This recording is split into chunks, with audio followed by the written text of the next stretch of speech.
As a genre, strategy is broad, encompassing numerous approaches, themes, and settings. However, until very recently, the vast majority of traditional strategy games has been limited to PC rather than consoles. For whereas controllers and joysticks are better suited for first and third-person action, the mouse and keyboard better lend themselves to second-person, direction-commanding gameplay of strategy games, at least in my opinion. And so, the realm of strategy has been left primarily to PCs, which is where I found them on my journey to becoming a compulsive gamer. Hey everyone, well, I just told you I guess. Anyway, today I wanted to talk about the strategy games that formed the basis of my strategy gaming experience and outlook. As I noted before, strategy is an incredibly broad genre. From real-time and turn-based to tactical and grand strategy, the PC strategy genre boasts a taste for almost every palate. In this episode, we'll take a look at the 3 games that grabbed my attention and taught me the basics of strategy game design, as well as influencing future gaming interests and choices. So today, let's look at the games that got me into gaming. Strategy gaming. My first ever strategy game was, and still is, one of the most iconic of the genre, and despite its original release in 1997, promises for even further longevity and popularity thanks to both the release of the 4th entry of the franchise and to the remastered definitive editions of the entire series. Almost as iconic as the genre itself, you know what? No. If we're going to do this, we're going to do this right. I'll be honest, the HD definitive editions are great, and I mean it when I say that they have likely solidified the series' popularity for much longer now that the definitive editions can engage newer audiences. The work that has gone into remastering graphics and especially soundtracks is not unnoticed. I'm currently writing this section while listening to the AoE Definitive Edition soundtrack, and hearing those old yet still familiar motifs in a new, grander style is genuinely giving me goosebumps. So I don't want to get it twisted. The definitive editions of this franchise are awesome, but this is my retrospective, and, hopefully like you, I want the full nostalgic experience. So let's try this again, shall we?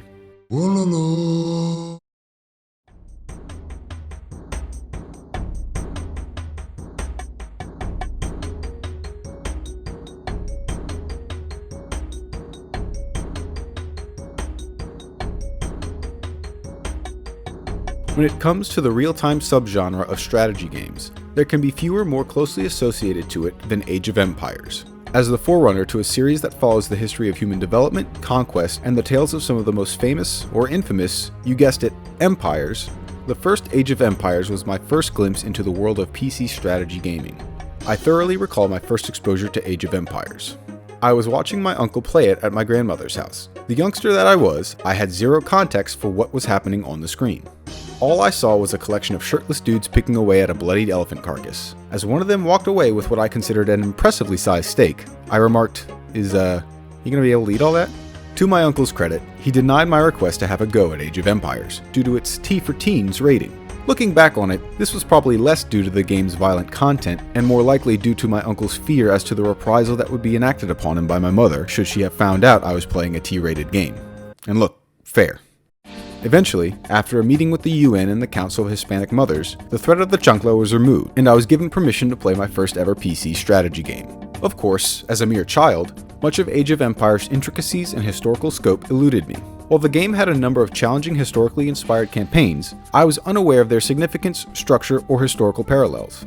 Hell, half the time I didn't even understand the objectives. I would just roam around building random stuff with little rhyme or reason. In fact, I vividly remember asking my uncle about how to approach the first mission of the Babylonian campaign, and going, what am I supposed to do with this old geezer? It would take some time, but I would eventually grasp how Age of Empires worked, both as a real-time strategy game, but also as its own standalone title. Age of Empires was the game that taught me the fundamentals of real-time strategy games.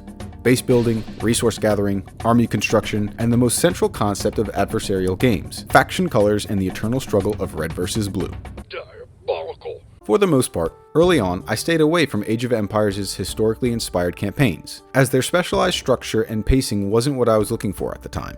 I was more than content sticking to custom maps against unfettered AI. This usually led me to getting my face stomped in. But it didn't matter. I was enjoying the start-from-nothing feel of the early game and progressing through the ages. This did require me to add more AI factions to my custom games, only so that the computer could bully itself while I was happily constructing my own little fortress in a corner somewhere. And if I had to pin down what it was that drew me to Age of Empires and later RTS games, then it would have to be the feeling of progression and advancement. Resource gathering led to the next age, which unlocked new research, which made resource gathering more efficient, which in turn led to the next age, which led to newer research, and the cycle continued until the late game, which, with nothing left to do, led to the ultimate showdown to defeating the enemy, with sizable armies clashing on the battlefield, leaving behind swaths of destruction and carnage. No, seriously, the Definitive Edition does not do the original justice in this case. The original Age of Empires left decaying skeletons on the field long after battle. Meanwhile, the corpses in the Definitive Edition just slowly fade away into the ground. Credit where credit is due though, the Definitive Edition's building destruction animations are very nice.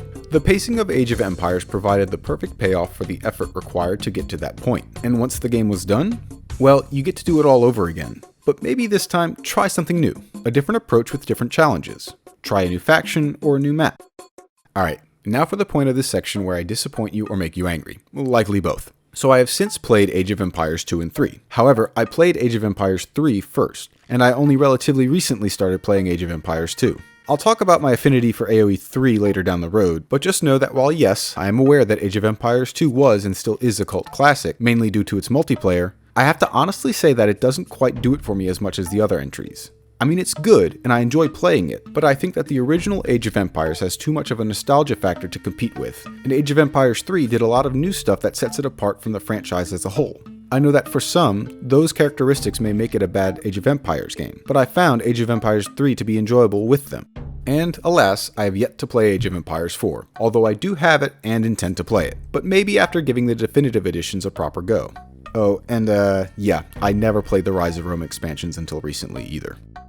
Quick side note, I was actually playing through the first few campaigns of the Age of Empires 2 HD edition with the intention of seeing through the whole playthrough when the definitive edition was announced. I was understandably a bit peeved going, oh great, now I have to start all over. However, like I said, it's a good game. In reality, starting over isn't that big of a deal. In the end, Age of Empires laid the groundwork for my future RTS adventures, and set the stage for me to better digest other styles of strategy games with similar concepts but different approaches. Building an empire up from nothing felt fulfilling, and fending off your first enemy attack helped validate your approach. Balancing economy and military expansion, checking the pace of your opponents, and focusing on the most optimal technologies. All basic RTS skills that would follow me as I embraced other strategy titles. It also instilled in me what to expect from real-time strategy games as a whole, from the fundamental concepts of resource gathering, base building, improvement systems, and adversary interaction, to other aspects such as the idea of factions, map types, and even strategic approaches to playing a given strategy game. I'm a turtler, by the way. Setting forth on my real-time strategy journey, I could not be more fortunate that my introduction to the franchise was one so aligned and instilled with the common practices found within the genre. I would be well prepared for the RTS and turn-based path that lay ahead. From armies and bases, to ages and epochs, heroes and generals, to nations and empires, the prospects of the RTS genre were mine to conquer.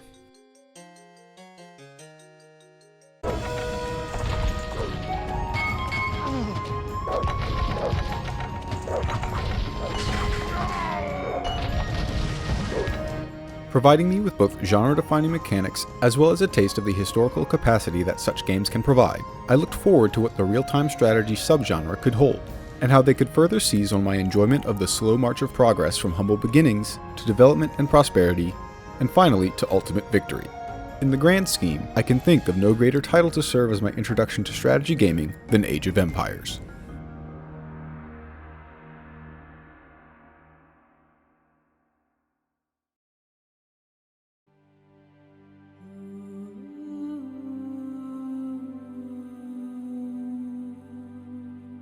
On the opposite end of the strategy spectrum from real-time strategy, turn-based strategy initially didn't pique my interest. I was happy with the smaller worlds of real-time strategy, commanding individual or small groups of units and building sizable empires in random sections of an imagined world. However, this disposition would be shattered when I picked up Sid Meier's Civilization 4. I had no prior knowledge of the Civilization franchise when I first picked up Civ 4, and I had only been exposed to a handful of other non-Civ Sid Meier's IPs, which, as always, we'll get to in later videos. The case itself did catch my eye though. A number of ancient wonders that I had become familiar with thanks to other games let me know that Civilization was somewhat familiar territory. And then, that intro cinematic. So many factors that ushered in a new outlook on strategy gaming. From the very first shot, Civ 4 establishes that it would no longer be contesting small squares of a map, but rather, yes, a whole world, and perhaps even beyond. We close in on the Earth, and there are sparks of the first lights of civilization. Hold up, wait a minute. Am I just now realizing that the first little light is in Mesopotamia? As in, the cradle of civilization? Legit, I have never noticed that little detail until rewatching the cinematic when launching the game for gameplay. Anyway, the rest of the intro cinematic was pretty neat, although not exactly communicating the structure of the game all too well now that I think about it. The overall vibe does work, however, communicating a large expanse of gameplay while still emphasizing combat and the idea of ruling a whole civilization. It should go without saying though, the soundtrack did most of the heavy lifting for both the opening cinematic and the main menu. Baba Yet 2 was and still is a masterpiece, and I was one of the weird kids keeping an eye on the news after hearing that it had been nominated for a Grammy. I was genuinely ecstatic when I heard it had won. On the topic of sound design, another little detail is worth giving credence to. While most nerds are familiar with Leonard Nimoy as Spock from the Star Trek universe, for me, he was the calming, benevolent voice narrating my journey through the ages, introducing me to a brand new world every new game and declaring the next technological advancement with sage advice and quotes. I am the state.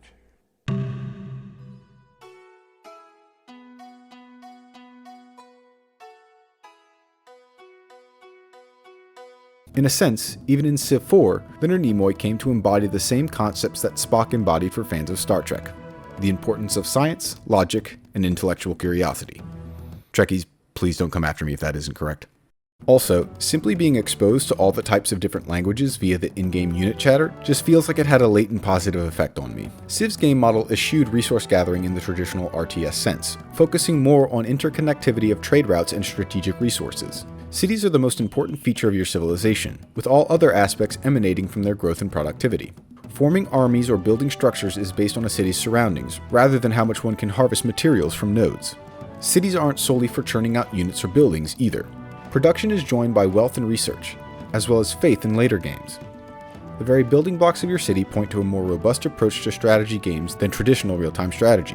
You can fashion cities to your liking, focusing some on science-based buildings to promote research production, or focus on trade and income in others.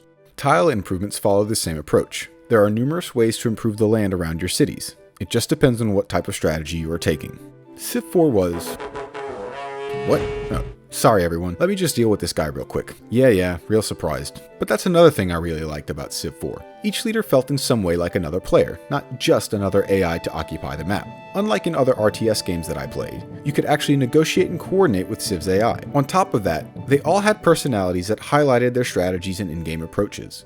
A game of Civ felt like genuinely sitting down with famous world leaders and working through problems and world crises, even if it meant a death by 1,000 trade deals.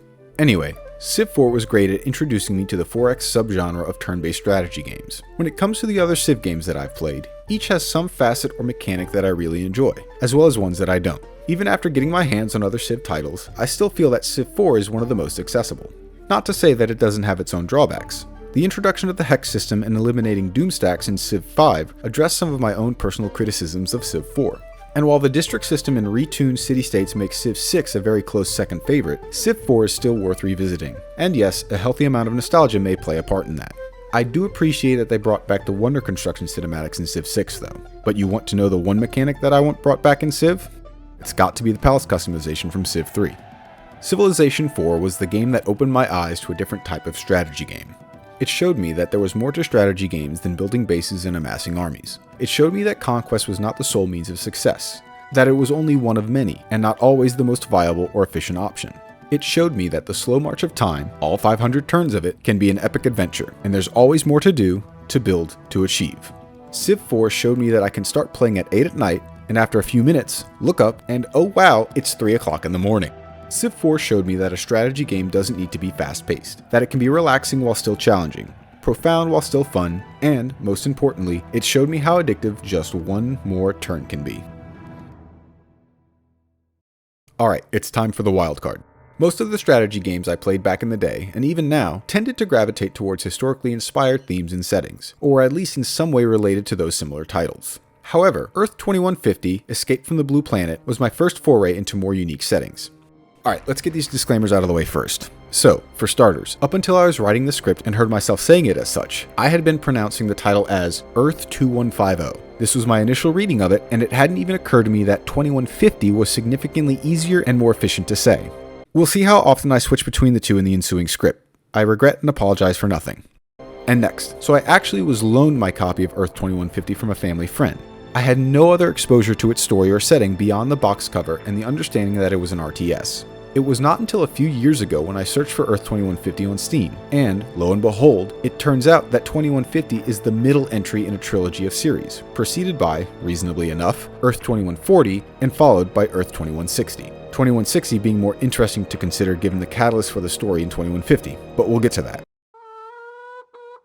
What? No, that can't be right.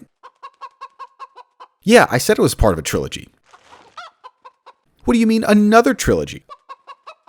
Okay, so apparently not only is Earth 2150 part of a greater Earth 2100 series, but itself is the first entry of a Earth 2150 sub-series, comprising of the base game, Escape from the Blue Planet, and two follow-on expansions, The Moon Project and Lost Souls, both of which, mind you, of course, I also didn't play. Anyway, in true chicken gamer fashion, I never played and still have not played either 2140 or 2160. So the synopsis and background you get from me will be the same raw reaction and interpretation as I had when I first started playing.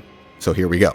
For all my affinity for historically inspired strategy games, I really do enjoy when an IP is able to communicate a convincing and engaging story, especially when the strategy genre doesn't normally lean heavily on narrative. Earth 2150 does a decent job in introducing the central conflict and key players, but nothing that really stands out. The opening cinematic doesn't tell you much, but has an air of mystery and excitement. The opening menus, though, get right to the point, introducing the three main factions of the Earth 2150 universe, each with their own nifty recruitment videos.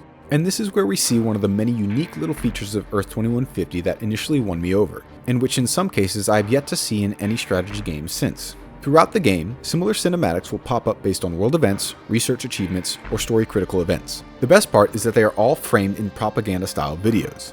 It wasn't necessary, but it's a nice touch and again helps with the unique world building. I'll give that this type of thing is more common in other games. It isn't dissimilar to the Wonder Construction videos from Civ 4.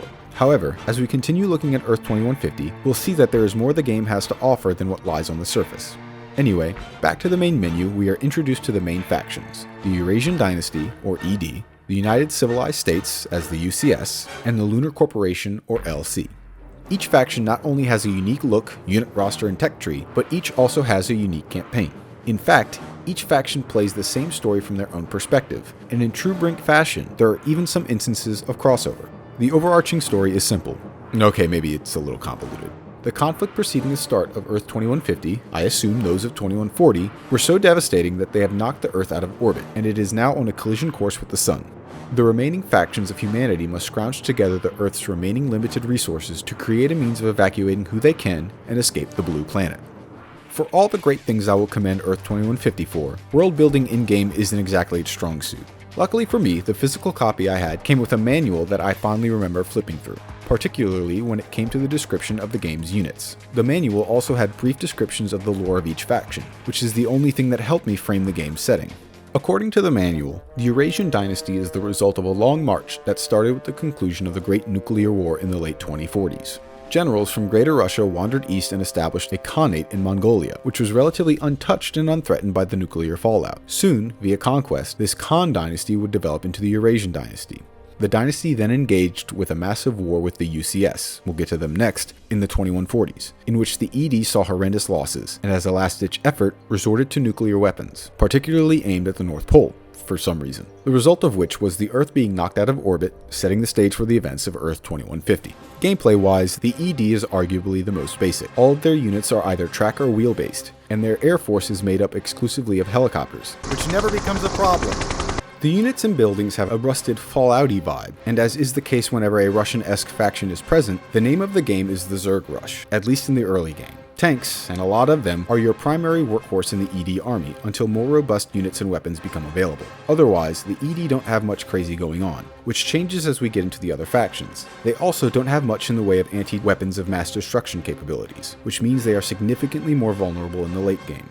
Next up is the United Civilized States, or UCS. According to the Earth 2100 lore, trouble started at the turn of the 21st century when the stock market crashed. Corporations dissolved and there was mass unemployment. Foreign policy turned to home policy as the government pushed for greater defense expenditure. As the manual states, quote, Americans were made to believe the entire world had become the enemy, end quote. The stage was set for catastrophe, and it opened with an all-out war with Greater Russia in the 2040s. In the exchange of nuclear missiles, the Western Hemisphere fared better than the East, however anarchy followed worldwide. The UCS emerged as the world tried to rebuild. A government formed initially via short-term offices filled by lottery, only to be replaced by a completely automated computer system. Automation was the name of the game, thanks to alien technology found in the ruins of Area 51.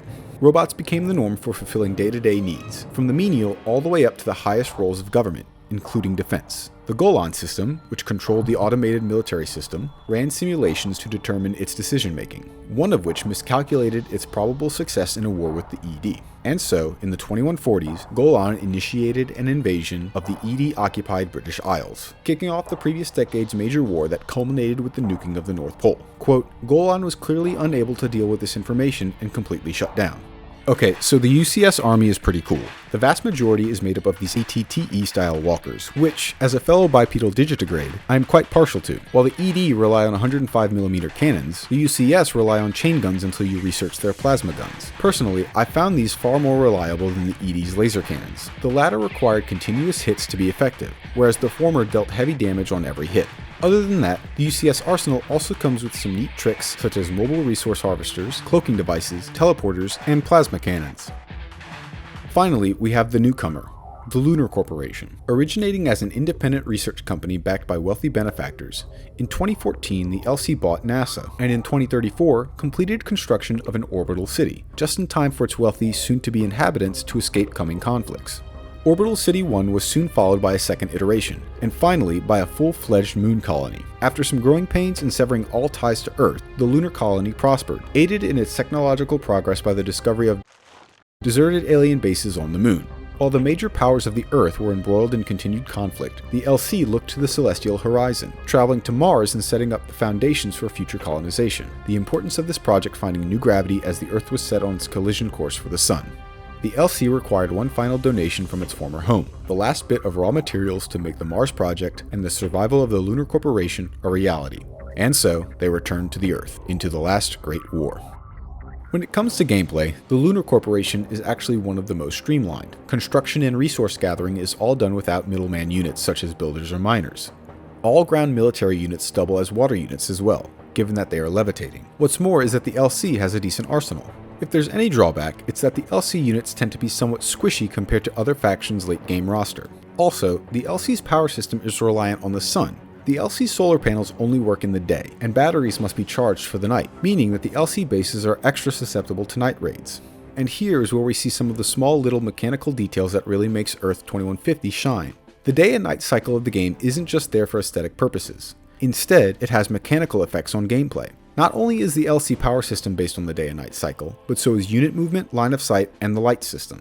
See, each unit and building in the game has toggleable lights. They are set to automatically turn on when night falls by default. However, you can change this for always on or off. What's important is that if a unit doesn't have their lights on at night, not only are they harder to spot by enemies, but they also move slower than during the day or with their lights on, emulating the greater caution needed to traverse unknown landscapes. The campaign and missions that follow also have a unique flair. In the campaign, the player starts at their faction's headquarters, a small map representing home base. From here, instead of starting out missions with a set layout, the player deploys forces to different missions around the globe, choosing how much to commit in each scenario. The missions themselves are where the traditional RTS flow takes a turn. In some cases, the main objective isn't to destroy the opposing faction, but rather to harvest a specific amount of resources and ship them either back to home base or directly to the evacuation project. The meta strategy is definitely to siphon all resources to home base and then decide what to do with them from there. The result is what I can only describe as an extraction base builder, and holy shit, that actually sounds kinda cool. We need more of those. Because if you don't get the resources you need on the map before exfilling, you can't go back. The approach for many of these missions are to grab what you can and get out. As the story progresses, it becomes more likely to engage with opponents, and there are even special missions for boosting research and gaining the advantage in the next major mission. But the goal remains the same: get the resources back to home base. Another major boon is that each faction is unique, meaning each faction has access to a unique arsenal with which to utilize. From conventional weapons such as machine guns and cannons, to more advanced armaments utilizing thermal laser cannons to photon blasters, each with their own perks and drawbacks. This is where we find another unique mechanic that I would love to see in other strategy RTS titles. Unit customization. You see, when you start a new game of Earth 2150, you actually don't have any military units that you can produce. Before making units, you must first design them. This usually starts by picking a chassis and then slapping on the desired weaponry. Tech advancements can lead to larger chassis that allow for bigger primary weapons, as well as varying capacities for secondary weapons. The result ends up being that you can design a unit to fit any number of requirements or intended uses. Want a missile walker with 2 machine guns? Sure, well what about a missile walker with a machine gun and a plasma gun? Not only that, some structures can be customized with weapons as well. To be fair, the march of the campaign can be rather slow, and the AI somewhat unforgiving in some cases, but the variety of missions help break up that monotony. The story allows for a few twists and turns, and there are even opportunities to unlock extra hidden missions that usually offer some sort of bonus for their completion. For example, I was able to unlock the Arctic 2 mission for the ED campaign after discovering an abandoned Russian base in the previous Arctic mission. The latter also introduced me to yet another game mechanic that floored me when I first saw it. The Arctic 2 level highlights the tunnel mechanic of Earth 2150, a second level of the map that occurs underground. This was huge for me, as it introduced a whole other level of every map that provides additional tactical and strategic consideration. The campaigns also liven up the tunnel system with a variety of scenarios that allow for artifacts and collectibles such as ammo crates, bonus resources, and mission-specific perks. What the campaign does well is to properly pace the research tree, unlocking only a handful of new techs to be researched every mission, whereas skirmishes can feel hectic and frenetic as both the player and the AI have the entire tech tree to research from the start. In the campaign, you can prioritize certain weapons depending on which stage you're at. Most factions don't unlock shield generators until mid-campaign, meaning you could lean into laser, plasma, and electric weapons until that time, but in a skirmish, it's a free-for-all. Lastly, of course, there's the soundtrack. Without too much that stands out, the OST does a great job at emphasizing each faction, with unique tracks for each. The ED OST harkens back to presumed Russian and Soviet roots, with horns, strings, and drums accentuated by choral bits. The ED statistics screen alone will have you looking to redistribute violence among your enemies.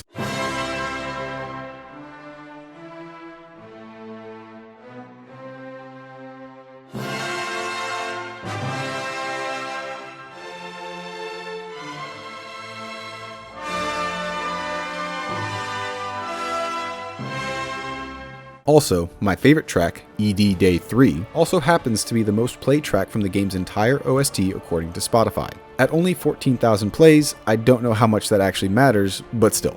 The UCS OST is a little of the old with a little of the new. Strings, horns, electric guitar, synth, you want it, the UCS OST has it. I find that the UCS tracks are more high octane, especially their war tracks. When it comes to the LC OST, strings are more prominent, yet still take a back seat to synth sounds. Once again, I'm using synth as a stand-in for literally anything that sounds quote-unquote futuristic. If I'm being honest, the LC OST is the weakest of the three. However, I couldn't shake the feeling that some of the LC tracks wouldn't sound out of place in a Metroid game, and that's a good thing.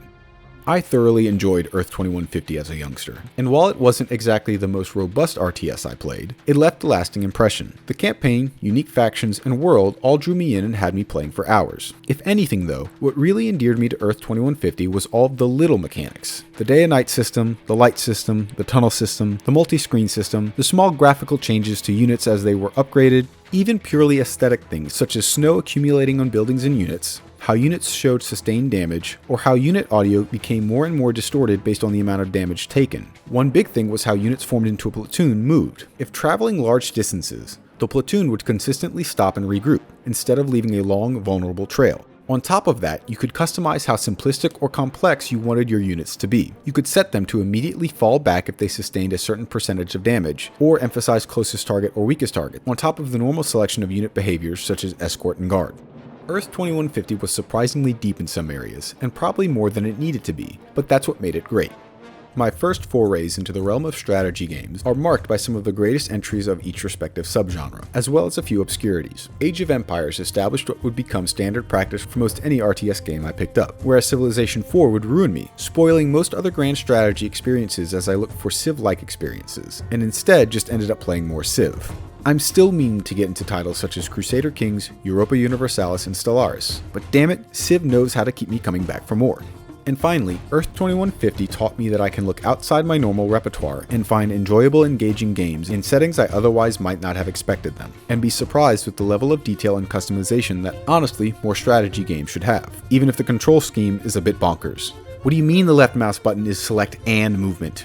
These games would be the major cornerstone upon which I would build my affinity for strategy gaming. More often than not, I would gravitate to RTS games while also keeping an eye out for other formats such as turn-based strategy. My journey to becoming a far more compulsive gamer was set, and the road was lined with strategy games.